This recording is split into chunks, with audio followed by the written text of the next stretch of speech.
up, guys? Welcome back to the struggle of entrepreneurship. My name is Kutlantuli. Today I'm doing things a bit different. As you can see, I'm on the road. I'm on my way to Mpumalanga. I'm now spreading Mobela. And because I'm with someone that really captivates, has captivated and grabbed my attention in so many ways. His name is Sizwe Nyobole.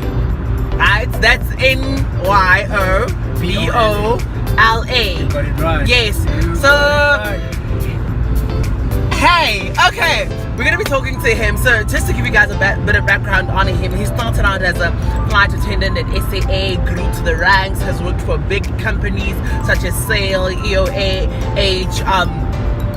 he has had a plethora of experience. He's world traveled. So I'm going to be finding out about his journey on this road trip to Nelspruit.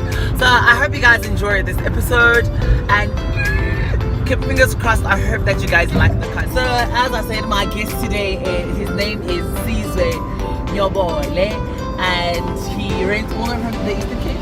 Yep. All the way from the Eastern Cape. I'm guys, they came to stay in power.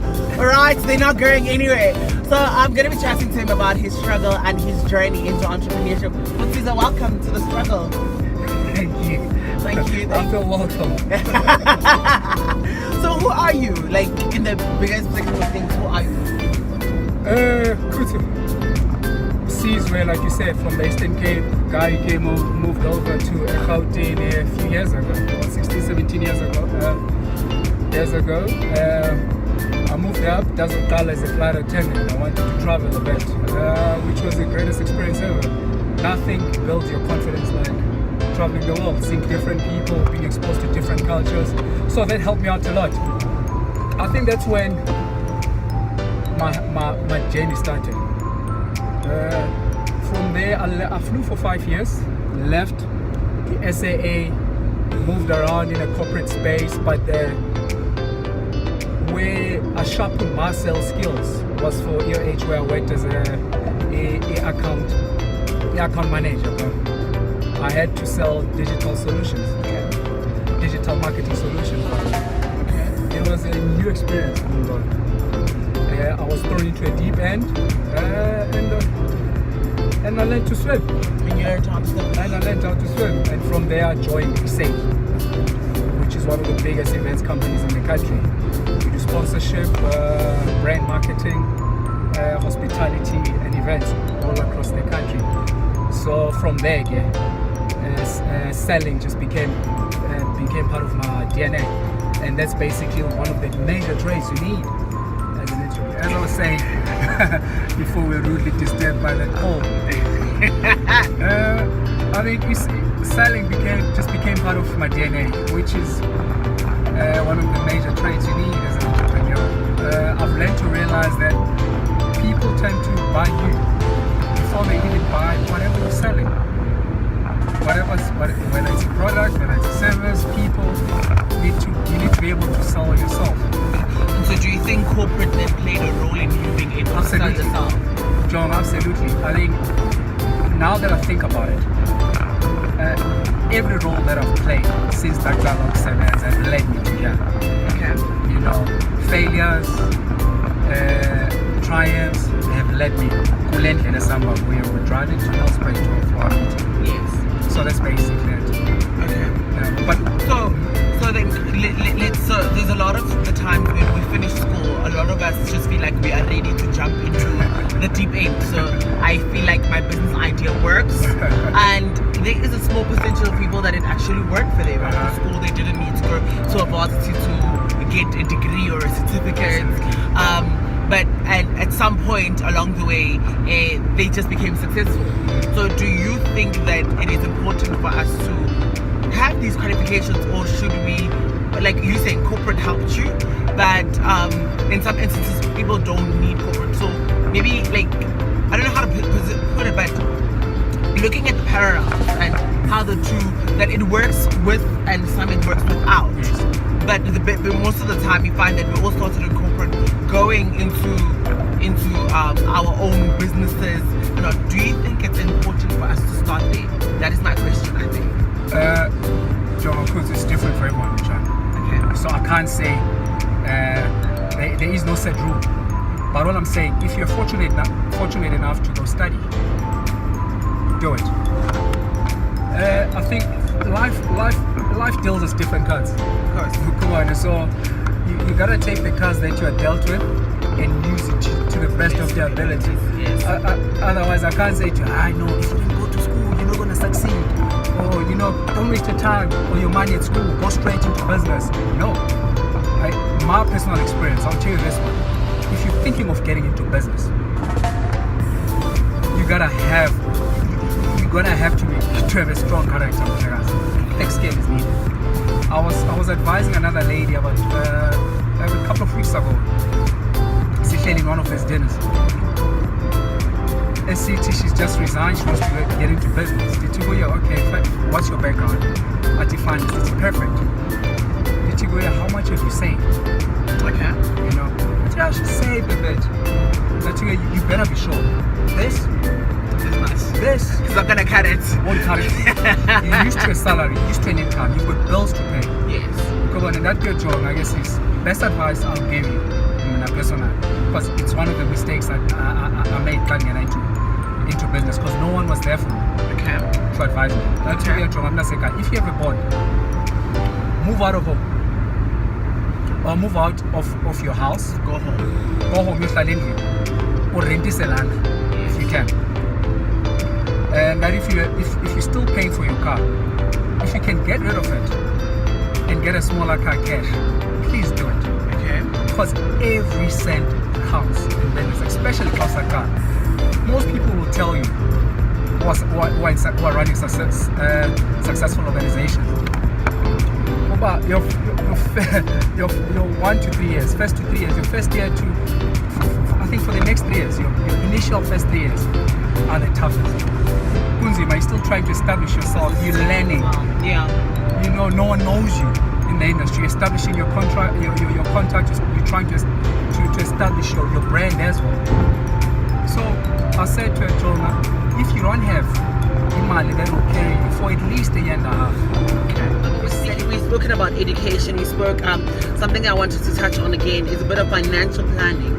But before we go into that, I'd like to talk about your journey. So after sale and EOH and all these companies that you worked for, what has been your biggest struggle so far in entrepreneurship?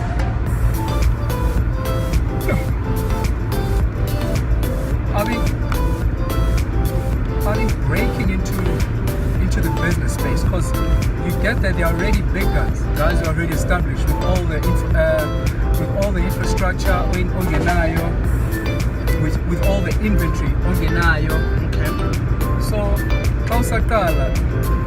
most of your money go to those people because you need them to help you out. So if someone needs, let's say for instance, Univets,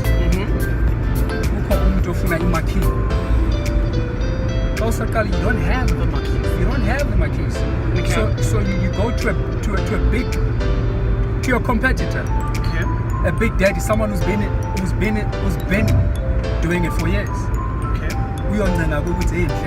I've got this business to tell break in.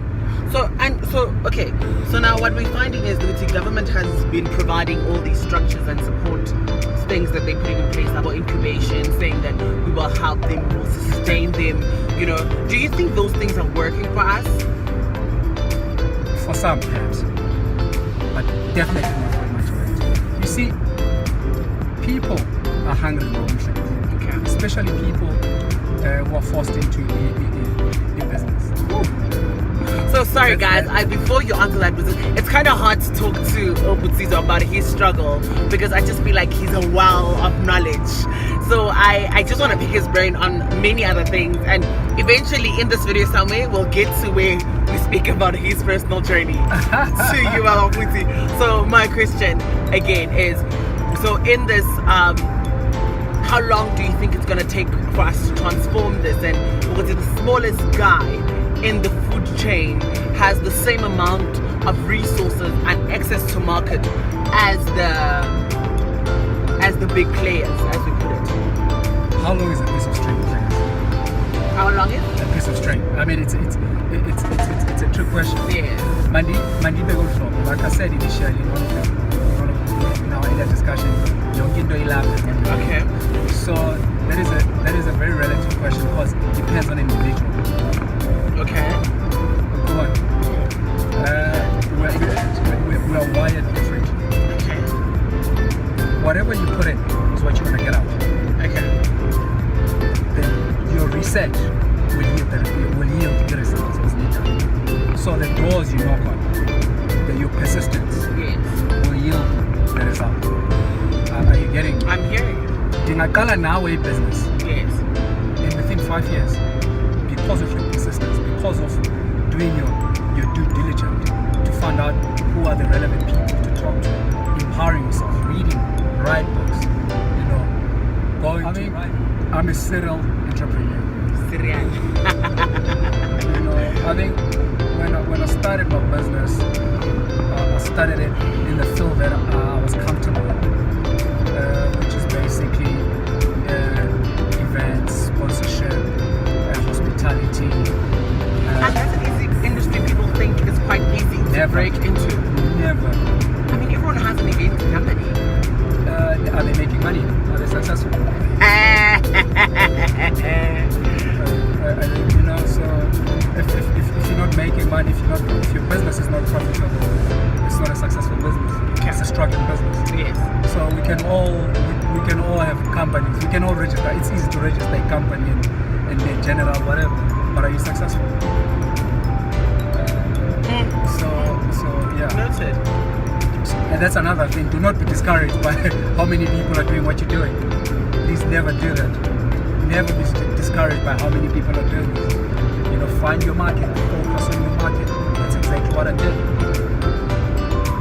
And for a while, I was successful. But I realized, wow, I need to grow because as you get involved with business, there are other opportunities that come. As you know, people who are in a totally different space. Mm-hmm. I'm not going to say no. True. As a businessman, Okay.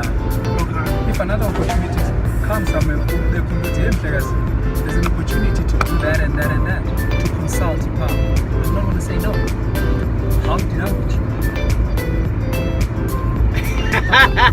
Are you getting me? I hear you. Through another opportunity that availed itself. True. Somewhere. True. So do you think, Mklambe, that's a problem that we have as entrepreneurs, that we limit our scope of work? Yes. Because I think what we also try to run away from is this being a jack of all trades and a master of none. Okay, think of one successful business person as international. Richard Branson. Thank you. When's I don't know Richard? He does everything. So you actually reminded me that last week on Metro FM there was a doctor. I think I should know him. Dr. Smiles, Dr. Alex.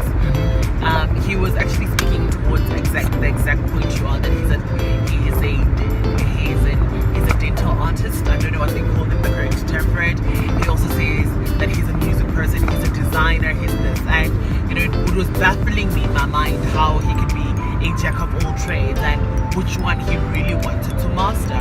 So I'm really, really, really happy that I got someone who shares the same sentiments as Dr. Alex, because I think, guys, this thing of us limiting ourselves, I think people, for example, especially with entrepreneurs as well, you're always just focused on the government to be your source of income, and we forget that there is the private sector, and that there are services that the private sector needs, and that you most probably could come up with the most suitable and most cost-effective strategy for, because you've been in public, you know how they think. You take what you've learned in the public sector and you take it to the government. So I am really happy that I'm talking to Sizwe about such thinking, the constant reinventing, thinking, re-strategizing your journey as an entrepreneur. Every day is a lesson. So vuga, ugeze, ubangene. Vuga ugeze ubangene. This is the struggle of entrepreneurship. My name is Kutunduli and my guest today was Sizwe Nyobole, the serial entrepreneur, guys. Thank you so much, Sizwe, for joining me. And guys, from me, until next time.